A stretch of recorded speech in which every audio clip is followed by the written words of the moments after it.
Arkadaşlar merhabalar. Herkese iyi günler, iyi akşamlar. Çok hızlı giriş yapayım. Bugün Türk toplumunu da çok yakından ilgilendiren, özellikle Türk toplumunda e, toplumsal özelliklerin doğurduğu bir özgüven sıkıntısı var. Bu belki son yıllarda Y ve Z kuşağı ile beraber değişmiş olmakla beraber e, ama genel olarak bir özgüven problemi olduğunu gözlemliyoruz. Bugünkü işleyeceğimiz konu nasıl özgüvenli olunur? Nasıl özgüven kazanılır? Buna biraz değinelim. Arkadaşlar özgüven kişinin kendi kabiliyetleri, değerleri ve potansiyeli hakkında duyduğu güven ve inançtır. Yani bunu böyle bilimsel, teknik bir şekilde tanımlayabiliriz. Aslında sağlıklı bir özgüveni, yani çok aşırıya kaçmamış, abartılmamış bir özgüveni, e, şöyle de ifade edersek, kişinin hayatta başarılı olma, zorluklarla başa çıkma ve doğru, sağlıklı ve olumlu ilişkiler kurabilmesini sağlayan en önemli unsurdur. Özgüven aslında bunu sağlıyor. Tabii sadece bunda kalmamakla beraber iş performansımızı, hayat kalitemizi doğrudan etkileyen bence en önemli faktördür. Özellikle satış işinde bulunanlar, yani B2C ya da B2B fark etmeksizin bu mesleğe edinmiş arkadaşlarımızda özgüvenin sağlıklı olması, yüksek olması çok önemli bir faktördür. Genelde biz bunun böyle olmasını isteriz açıkçası. Peki nasıl elde edilir bu özgüven? Yani herkeste aynı seviyede, aynı derecede özgüven olmayabilir. Ama bazı temel teknikleri, unsurları var. En başta kendimizi tanımamız gerekiyor. Kendini tanı. Ee,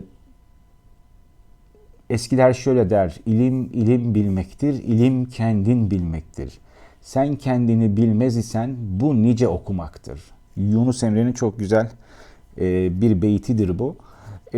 Kendini bilmen lazım. Özelliklerini, güçlü yanlarını, gelişmesi gereken özelliklerini, nereye odaklanman gerektiğini, neyden keyif aldığını, neyden zevk aldığını, bunları iyi bilmen gerekiyor. Neyi en iyi yapabilirsin, neyde sıkıntı ya da zorluk çekebilirsin. Bu çünkü insanların mizaçlarıyla da ilgili bir konu.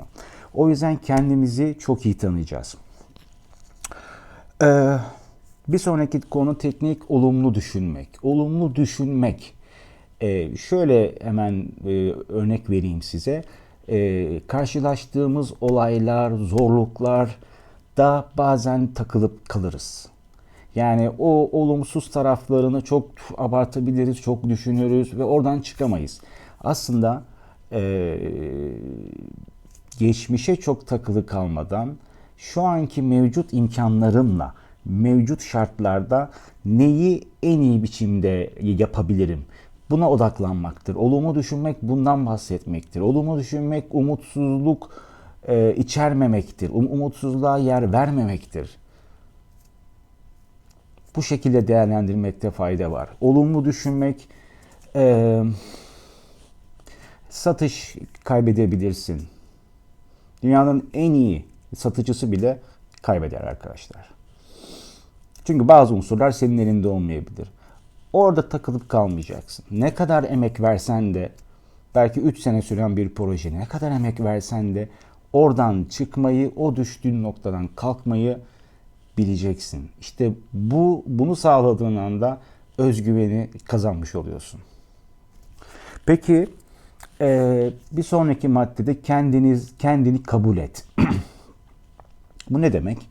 Kendi donanımınla, varlığınla bunu tanı dedik ve bunu kabul et. Yani bu neden böyle, bu neden eksik, bu neden fazla, buraya takılmadan bunu kabul etmemiz gerekiyor. Mükemmelliyetçilik, buradaki söylemek istediğim konu aslında o. Aşırı mükemmelliyetçi olmak bizi tedirgin yapar. Çünkü hata yapmaktan korkarız, korkmaya başlarız. Hata yapmaktan korkan insan risk almaz. Risk almayan insanda özgüven olmaz.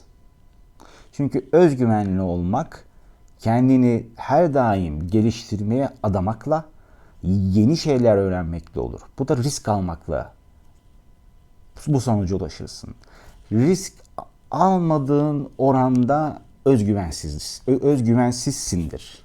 Bunu unutmayalım arkadaşlar. O yüzden aşırı mükemmelliyetçiliğe hayatımızda yer vermiyoruz. Ulaşılabilir ve ölçülebilir kendimize hedefler tanımlamalıyız. Unutmayın, ölçülebilir ve erişilebilir. Bu çok önemli. Çünkü ölçemediğim bir şeyi, bir hedefi sonucunu değerlendiremem, analiz edemem. Eğer analiz edemediğim, değerlendiremediğim bir hedef varsa önümde, kendi hayatımda, o zaman bu hedefin bir anlamı kalmamış oluyor. Tamam mı? Bunu sağladığım anda mesela bir yıl boyunca haftada 2 gün spor yapacağım. Ölçülebilir ve erişilebilir bir hedef. Ya da yepyeni bir dil öğreneceğim. 2 sene boyunca buna kendimi odaklayacağım. Haftada 3 saat ders alacağım. Erişilebilir. Buna eriştiğin ve ölçümlediğin müddetçe özgüvenin artar. Çünkü zamanla yapabildiğini, o zorlukları aşabildiğini görmüş olursun. Bu da senin özgüvenini artırmakta çok önemli bir faktör olur. Diğer bir madde beden dilini geliştir. Önceki aktif dinleme, etkili konuşma videolarında da çok belirttim. Beden dili bizi doğrudan yansıtır arkadaşlar. Doğrudan yansıtır.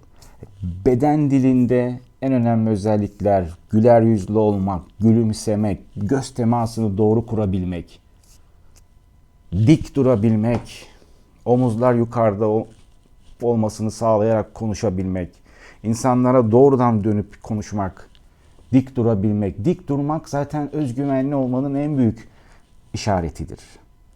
Bir şöyle durmak vardır, bir de dik durmak vardır. Her zaman. O yüzden özgüvenli bir duruş elde etmek, özgüvenli olmak adına beden dilimizdeki eksik yaptığımız şeyleri geliştirmemiz bu konuda önemli olacaktır. Az önce biraz değindim. Yeni beceriler edinmek. Gelişmeyen, risk almayan kişi özgüvenli olamaz. Yeni beceriler demek, yeni zorluklar demektir. Konfor alanından çıkmak demektir. Evet, zevk alabilirsin ama her zevk aldığın şey kolay olmayabilir. Süreç ister, emek ister, efor ister. Bunun için üzerinde durabilirsin. Yepyeni bir dil öğrenebilirsin. Donanımını arttırabilirsin. Donanımın arttıkça özgüvenin artacak. Müzik seviyorsan enstrüman çalmayı öğrenebilirsin. Şarkı söylemeyi seviyorsan bir koroya katılabilirsin. Topluluk içerisinde bulunarak özgüvenin artacaktır. Sosyalleşmek de bir özgüven artırıcı unsurdur. Risk alacağız arkadaşlar. Tamam mı? Belli oranda, belli ölçüde, kabul edilebilir oranlarda risk alacağız. Geçmişe çok fazla takılmayacağız. Bir konuyu daha söyleyeyim. Geri bildirim alacağız ve geri bildirim vereceğiz arkadaşlar. Belki bu saydıklarım içerisinde en önemlisi budur. Geri bildirim vermek bir sanattır. Geri bildirim almayı arzulamak da bir o kadar sanattır ve mühimdir arkadaşlar. Çünkü ben karşımdakinin algıladığı kadarım. Ona ne hissettirdiğim önemli. Benim ne düşündüğüm beni bağlar. Benim ona ne hissettirdiğim hem onu hem beni bağlar. Çünkü neden? İlişki, o kişiyle olan ilişki ya da bir grupla olan ilişkin herkesin birbirine ne hissettirdiğiyle ilgilidir. Bunu da anlamak, geliştirmek için geri bildirim almayı öğrenmeliyiz arkadaşlar. Geri bildirim almayı istemeliyiz. Bir kişiden değil, birkaç farklı kişiden, birkaç farklı gruptan, özel hayatındaki insanlardan, iş hayatındaki insanlardan, farklı platformdaki insanlardan geri bildirim alabilirsin. Geri bildirim demek eleştirmek demek değil. Geri bildirim vermek de bir sanat. Bunu belki ayrı bir video yapmakta fayda olacak bununla ilgili. Geri bildirim verirken sadece gelişim noktaları söylenmez. Güçlü yanlar da belirtilir. Olumlu yanlar belirtilir. Güçlü özellikler söylenir. Bununla beraber ihtiyaç halinde ne hissettirdiğin söylenir. Çünkü sen beni olumlu da hissettirebilirsin. İlla olumsuz hissettirmeyeceksin diye bir şey yok. İyi de söylemeliyiz. Bizim toplumumuzun yine genel probleminden bir tanesi. Hep olumsuzu söylemek. Hep olumsuz eleştirilerde bulunmak. İnsanların, şirketlerin yaptığı iyi şeyleri, kaliteli şeyleri övmek neden bize zor geliyor?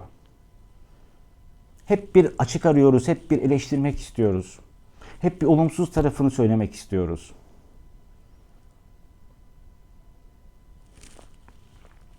Bu konu önemli. Bunun için ayrı bir video yapacağız. Söz arkadaşlar. Tabii yani özgüven bir süreç alan bir konu. Zamanla olan, zamanla oturan, zamanla gelişen bir konu ama asla vazgeçmeyeceksin. Topluluk önünde sunum yapmaktan, konuşmaktan insanlarımızın çoğu çekinir ki buna alışık değilse. Ama bir kere yapar, hata yapar. İkincisinde o hata azalır. Üçüncüsünde kendine güvenmeye başlar. Dördüncüsünde daha çok güvenir. Ondan sonra her gün sunum yapmak isteyecektir. Neden? Özgüven kazandı çünkü. Neden? Hata yapmaktan korkmadı, çekinmedi, üzerine gitti. Risk aldı. Kaçmadı. Risk almak aynı zamanda kaçmamak demek. Peki neden özgüvensiz oluyoruz? Aslında demin bahsettiğim Türk toplumundaki, belki başka toplumlarda da vardır. Ama bizim toplumumuzda çocukken sen sus, sen ne anlarsın, çocuk aklınla bu işe karışma. Ya bir izin ver, bir fikrini söylesin. Bir fikrini söylesin, çok saçma bir şey olabilir. Kabul etmek zorunda değilsin, bırak konuşsun. Konuşsun, çocuk özgüveni artsın. Konuşabildiğini hissetsin. Rahat, özgür olarak konuştuğunu anlasın. Düşünsenize sen sus, sen anlamazsın, sen karışma, sus bakayım, sen... Böyle yetişen bir nesilden, toplumdan ne olabilir arkadaşlar? Tamamen özgüvensiz bir toplum olur. Evet. İş yerinde de böyle. Özellikle nasıl diyeyim, eski tip yöneticiler, o kaba sert yöneticiler ekibine inisiyatif vermezler. Sorumluluk vermezler. Sürekli yetersizlik algısı oluştururlar. Sen eksik, sen bilmezsin, ben bilirim. Sen anlamazsın. Bir şey bilmiyorsun, öğrenmemişsin gibi ifadelerle çalışanların da güvenmemesi, o çalışanlarda özgüvensizlik oluşturur. Sen nasıl o ekipten, o arkadaşlarından başarı bekliyorsun? Bu ekip içi arkadaşlarda da aynı şekilde. Hep destek, tam destek. Herkes her şeyi aynı oranda bilmeyebilir. Dolayısıyla herkes birbirine destek olmalı. Yönetici, aslında çalışan, onlar bir ekip. Eksik olabilir, bilgisiz olabilir. Senin işin onun bilgilenmesini sağlamak.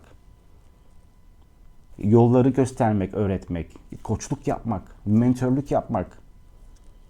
Neden ona yetersizlik algısı veriyorsun, hissettiriyorsun? Niçin zaten çok az olan özgüvenini de tamamen ortadan kaldırıyorsun? Evet arkadaşlar, bugün nasıl özgüvenli oluruz? Buna değindik. Niçin özgüvensizlik var? Bunu irdeledik. Nasıl özgüven elde edilir? Maddeler halinde saydık, anlattık, örnekler verdik. E, Yorumlarınızı bekliyorum. Beğendiyseniz lütfen beğenin arkadaşlar.